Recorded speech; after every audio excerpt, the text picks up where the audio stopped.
Tudo bem, pessoal? Vamos hoje a mais uma aula de certificação Linux, LPIC-1. E esse curso é uma leitura da apostila que é cedida pelo Instituto Linux. Então vamos lá.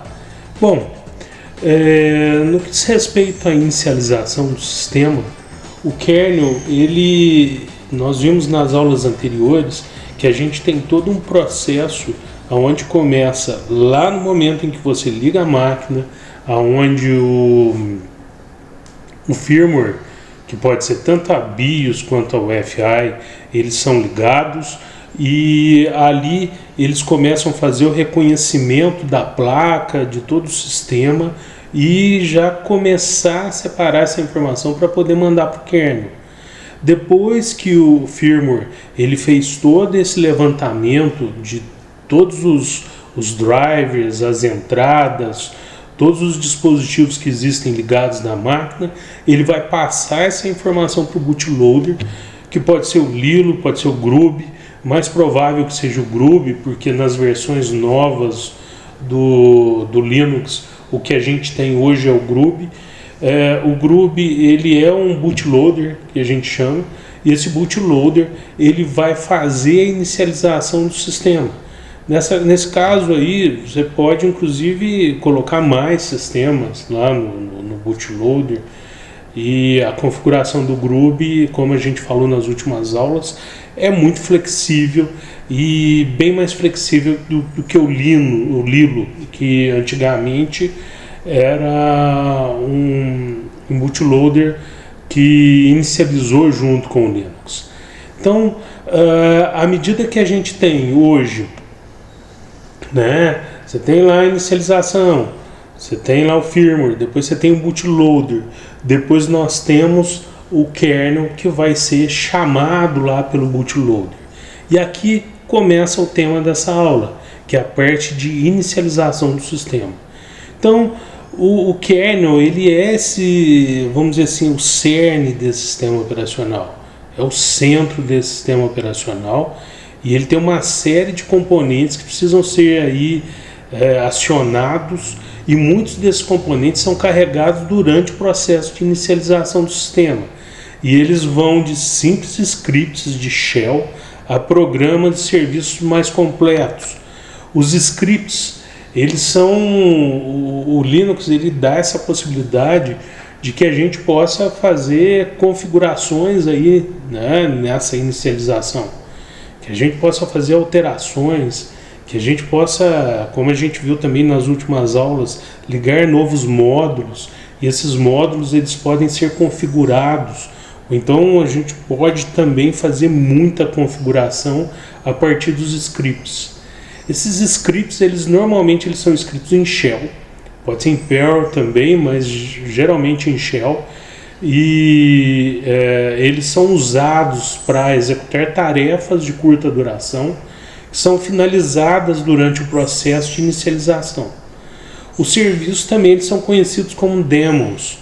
Os daemons eles ficam lá rodando na máquina e eles podem ficar ativos o tempo todo, por exemplo, em background, e muitas vezes a gente, como usuário, a gente nem percebe que eles estão lá. Claro que tem comandos aí como top, outros comandos que a gente vai estudar em aulas posteriores, que faz com que a gente possa visualizar quais os processos estão abertos, ou seja, quais os daemons estão rodando lá dentro da máquina, e isso possibilita a gente entender ali o procedimento, o que está sendo gasto de memória e tudo mais. Então os scripts, eles possibilitam aí tanto a criação desses processos, desses daemons, quanto a criação de determinados arquivos ou até mesmo dispositivos ligados a esses arquivos que podem estar sendo carregados na máquina no momento da instalação. Então, existe uma enorme diversidade de materiais que incorporam esses scripts de inicialização e daemons, com as mais diferentes características. Então, historicamente, sempre impediu o desenvolvimento de uma solução única que atenda às expectativas dos mantenedores e usuários. Então sempre existem aí vários tipos de possibilidades de criação de scripts que possibilitam uma variedade enorme de situações.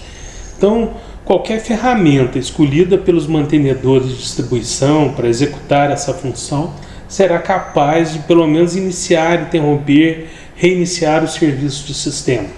Isso pode acontecer através desses scripts também.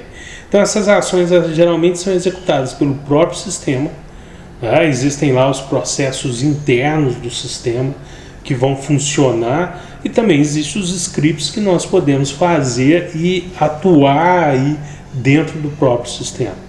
Então, por exemplo, o administrador de sistema ele quase sempre precisa reiniciar o serviço manualmente após fazer modificações no arquivo de configuração.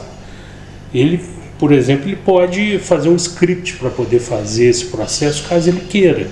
Isso é muito fácil no Linux. Também é conveniente que o administrador do sistema ele possa ativar um conjunto específico de daemons, dependendo da circunstância, do que ele necessitar. Ele pode fazer isso através dos scripts, usando determinados comandos, aí, como cron e outros comandos que ele pode realizar. Então, por exemplo, é possível executar apenas um conjunto mínimo de serviços para executar tarefas de manutenção do sistema. Ele pode criar scripts para poder fazer essa manutenção do sistema. Então, o sistema operacional é apenas o kernel e seus componentes que controlam o hardware e gerenciam todos os processos. Em torno dele, claro, existe aí o Linux, as versões Linux que são criadas em torno desse kernel para poder ir criando uma variedade enorme aí de sistemas que possibilitam aí que cada usuário possa escolher a sua versão, o sistema, e o kernel está lá gerenciando essa parte mais restrita, vamos dizer assim, que é o que está lá em contato com o hardware, com a parte física mesmo do sistema. Então é comum, no entanto, usar o termo sistema operacional de maneira mais vaga para designar um grupo inteiro de programas distintos que compõem um ambiente de software, onde o usuário ele pode executar tarefas computacionais básicas. A inicialização do sistema operacional ela começa quando o carregador de inicialização ele carrega o kernel da RAM. Então, desde aquele primeiro momento que se ligou a máquina, que começou o firmware e que houve o carregamento através do bootloader, e aí carrega o sistema operacional. Depois disso, há a entrada do kernel em funcionamento. Então, nesse momento, o kernel ele assume o controle da CPU, começa a detectar e configurar os aspectos fundamentais do sistema operacional, como a configuração básica de hardware e o endereçamento de memória. O kernel ele abre então o init-trans, que é o Initial Run File System. Ele na realidade ele tem a função de preparar o sistema para que o kernel consiga montar o sistema de arquivos raiz, o que a gente chama de barra, e continuar o processo de boot. É a raiz do sistema, é onde o sistema ele começa a ser montado. Em termos simples, o init-trans é um pequeno sistema de arquivos temporário carregado na memória RAM logo após o kernel iniciar. E a função do init-trans é permitir que o kernel acesse o disco onde está o sistema Linux. Ele faz isso porque no início do boot, o kernel ainda ele não sabe onde está essa barra, que é a primeira, vamos dizer assim, a primeira montagem que o sistema vai fazer. Ele não tem drivers carregados ainda, está começando todo o processo, e ele não consegue discos complexos, por exemplo, não tem nenhum acesso a RAM, LVM, seja o que for ele não tem nenhum arquivo ainda que ele possa ainda se apegar. Então o primeiro vai ser a barra aonde vai ser montado todo o sistema. Então ele carrega os drivers depois, inclusive o próprio todos os dispositivos que estiverem lá para poderem ser carregados, que vão estar no init, que ainda é um momento posterior do sistema. Ele, por exemplo, ele localiza o sistema de arquivos, né, que precisam ser montados, e ele entrega o controle do sistema real init, né, ou seja, primeiro ele vai ter que montar o barra para depois ele fazer a entrega ao init. Então é uma sequência que começa lá na BIOS, UEFI, passa pelo bootloader, vem até o kernel e vai começar nessa comunicação com o kernel através do init transfers. Então, e o que vai realizar a montagem do barra, que a gente chama dos arquivos raiz, e depois vai entregar o processo posteriormente para o init. Bom, vamos tentar aqui identificar aonde fica o init transfers, pelo menos aqui na versão Debian, né? Cada versão pode ter um local específico. Geralmente ele está ligado ao boot, mas muitas vezes ele entra aí como se fosse um arquivo de configuração. Vamos lá, então cd /etc, nós vamos dar aqui um ls-la, para ir bem lentamente, nós vamos achá-lo aqui, bem, init transfers, tools, um nome um pouquinho diferente, ele é um diretório,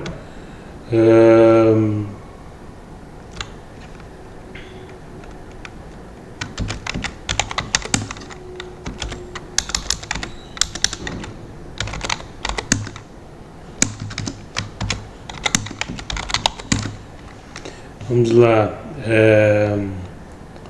cd init transfers,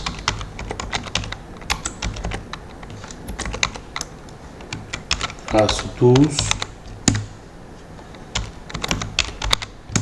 não sei o que tem dentro dele, tem alguns arquivos de configuração, tem mesmo init transfers conf, tem os módulos, tem scripts, né, e tem o update aqui init transfers.conf. Ou seja, esse diretório junto com esses arquivos que estão dentro, eles são responsáveis aí pelos primeiros passos aí no momento da montagem do Linux. Ele é que vai possibilitar a montagem ali do barra, né, dos arquivos raiz. Então tem um outro diretório aqui chamado cdconf.d. Vamos dar uma olhadinha dentro dele para ver o que nós vemos. Então tem algo aqui chamado resumo, que é um arquivo. Vamos ver aqui. Bom, tem muita coisa, tem algumas informações aqui ligadas ao ID, né, do usuário. Vamos voltar. Vamos ver mais alguma coisa aqui. Acabou saindo. Vou ter que voltar aqui.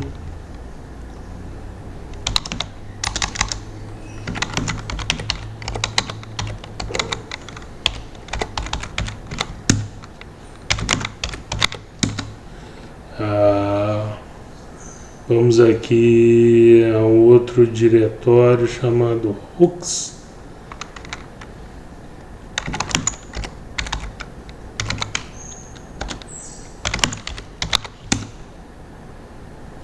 Também não tem nada. Vamos aqui. Vamos agora então ao fstab. Ele tem a configuração dos arquivos do que vai ser montado. Então a importância dele é justamente por isso.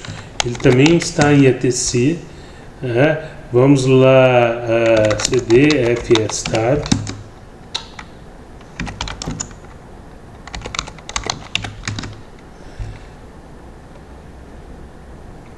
né? Ele é um arquivo, as mesmas informações que estavam lá a gente vai poder encontrar aqui no que diz respeito aqui a esse D. Então são informações interessantes, né, a respeito aí da montagem do sistema e dos arquivos de montagem aí, dos primeiros arquivos raiz. Então é isso, pessoal. Até mais, até a próxima aula.